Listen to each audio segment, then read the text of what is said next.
उर्वी पूजा संख्या लोकार्पित उर्वी पूजा संख्या पत्रिका स्थानीय महानिवासଠାରେ कार्तिक पूर्णिमा तिथि लोकार्पित हो जाइछि। पत्रिकार संपादक शिखर कवि श्रीधर शेखर महापात्र पौरोहित आयोजित यह कार्यक्रम में ओडिशा साहित्य अकादेमी पुरस्कार प्राप्त कवि सदाशिव दास मुख्य अतिथि रूपे जोगदे दीर्घ 12 वर्ष धरी निरवच्छिन्न भाव प्रकाश पाउथिबा उर्वी पत्रिकार भूयसी प्रशंसा करथिले। मुख्य वक्ता भाव साहित्यिक तथा सांबादिक भक्तचरण साहू जोगदे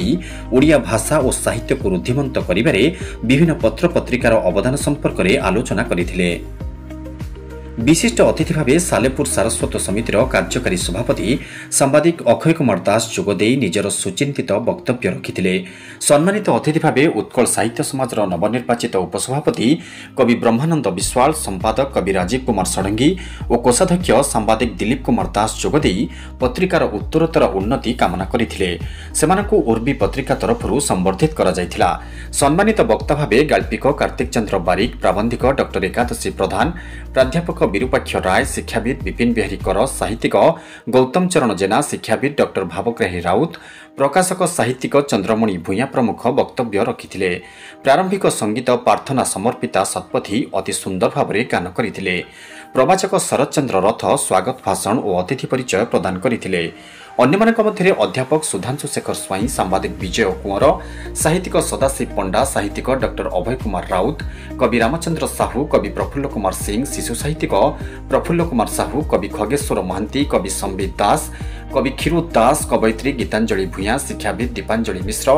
साहित्यिक राजकिशोर मिश्र, साहित्यिक धनेश्वर प्रधान, कवि किशोर कुमार बारिक, कवि मानस रंजन दास, कवयित्री सुकांती त्रिपाठी, लिंगराज त्रिपाठी, निरंजन राउत, कवि मनोज कुमार महापात्र, प्रवीर चंद्र दास, अजय कुमार जेना, कवि सुरत कुमार राउत प्रमुख जोगदे आलोचना अंशग्रहण करथिले। शेषे नवोत्कल लेखक परिषदर संपादक तथा विशिष्ट साहित्यिक शारदा प्रसाद मिश्र धन्यवाद अर्पण करथिले। उक्त कार्यक्रम में कवयित्री हरप्रिया बेहेरा, किशोर कुमार परिडा,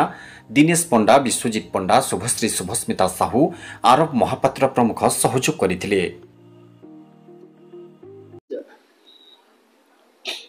ब्रह्मानंद विश्वाल उत्कल साहित्य समाज उपसभापति। तबे आज मुझे जोगदे नव उत्कल लेखक परिषद पक्षर आयोजित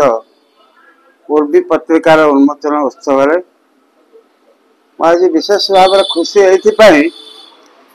जे उर्वी पत्रिकार जे संपादक जन वरिष्ठ लेखक श्रीजुक्त श्रीधर शेखर महापात्र महोदय से तांकर व्यक्तिगत उद्यम बल एक बृहत कलबर विशिष्ट पत्रिका संपादना करुछंती, जार आज उन्मोचन उत्सव एठी अनुष्ठित हैला। तबे से पत्रिकार आंगिक एवं आत्मिक उभय दिगर मु जेतेबेले आकलन कली, उपलब्धि कली जे ए पत्रिकार नवीन ठू तरुण पर्यंत प्रवीण पर्यंत आरंभ करी सबु वर्गर लेखक माने स्थान पाई एवं सेमानकु स्थानित करने सहित से प्रेरणा दवा, मार्गदर्शन दवा, उत्साहित करने दिगरे विशेषकर ग्रामांचल लेखक लेखिका मान लेखा को स्थान दबारे जो महनीयता जो उदारता प्रकाश कर संपादक श्रीयुक्त महापात्र महोदय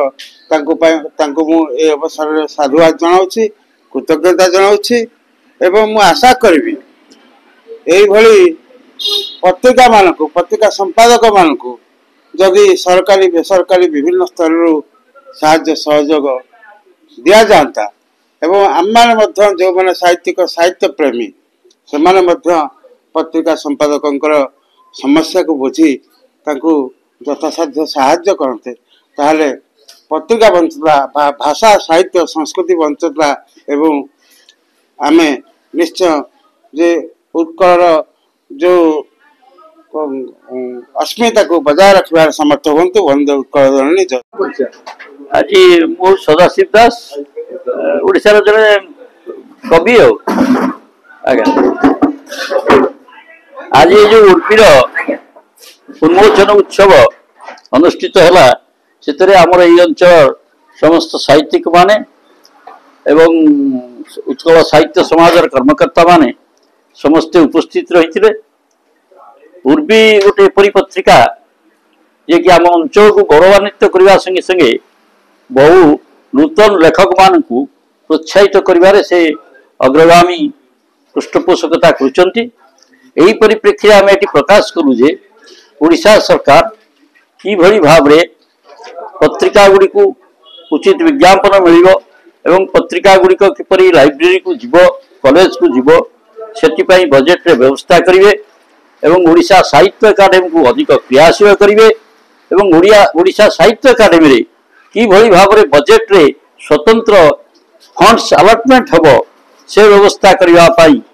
आम समस्ते एक दाबी करूँ तत्संगे संगे ये जो लाइब्रेरी गुड़िक बर्तमान ओडिशा जो 300 लाइब्रेरी था भांगिक 200 आसलानी ताकू केमती पुनर्गठन करा एवं प्रत्येक ब्लॉक रे केमती नुआ नुआ लाइब्रेरी एवं पठन रूम तैयारी करेंगे जहाँकि ओडिया अस्मिता को निश्चित भाव में गौरव दब यही परिप्रेक्षी में आज समस्ते ये एकमत हेलु जे एथिपई उत्कल साहित्य समाज मुख्य दायित्व नहीं यही धारा को किभली भाव में सारा ओडिशा रे प्रयासशील हो पारिबो सेथिपई चेष्टा करिवे। नमस्कार मु राजीव कुमार षडंगी साधारण संपादक उत्कल साहित्य समाज। आज निश्चल कोइल माटी रे श्रीधर शेखर महापात्र नेतृत्व में जो उर्बी भली एक सारस्वत साहित्य पत्रिकार शुभ उन्मोचन है एवं पूजा पत्रिकार लोकार्पण है आमको बहुत आनंदित करा एवं आम मान आज एकाठी कले साहित्यर उन्नति करने क्षेत्र में साहित्यर विभिन्न दिग को जदि रुधिबंध करने को हम ताले ओडिया पत्रिका को बंचाई रखा हम किंतु ओडिया पत्रिका क्षेत्र में देखा जो पत्रिका गुड़िक ओडिशा रे प्रकाशित होची एवं बंची रही से व्यक्तिगत उद्यम प्रचेषा बंची रही किंतु सामग्रिक भाव में जो लेखक गोष्ठी तैयारी करुच्ची पत्रिका से चेष्टा करने दरकार जे पत्रिकाटी बंचब केमी तेणु पत्रिका बंचापी जो संपादक विशेष भूमिका ग्रहण करे ताकू मध्य साहित्य एकाडेमी के पुरस्कृत करे ना तेणु एबे भाविबार बेले आसी जे पत्रिका संपादक को एवं ओडिया पत्रिका को किभली भाव में रुधिबंध ओडिशा रे करा जिवो एवं भाषार उन्नति हवा पाई पत्रिका होची सर्वदा गोटे उद्यम जी भाषा को बंचाई रखियो तेणु पत्रिका बंचाई पाई जो उद्यम हवा दरकार से आम समस्ते सतत चेष्टित हवा ये संकल्प आज समस्ते नेले यह हूँ आनंदर कथा। मु डॉक्टर एकादशी प्रधान प्राक्तन ग्रंथाध्यक्ष महांगा पुष्पगिरी महाविद्यालय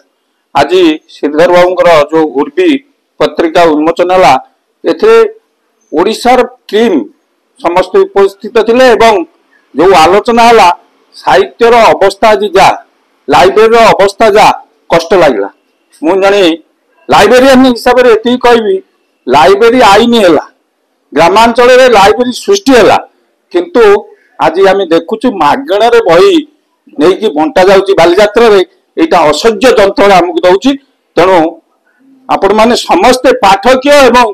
ओडिशावासी यार तीव्र विरोध करने सहित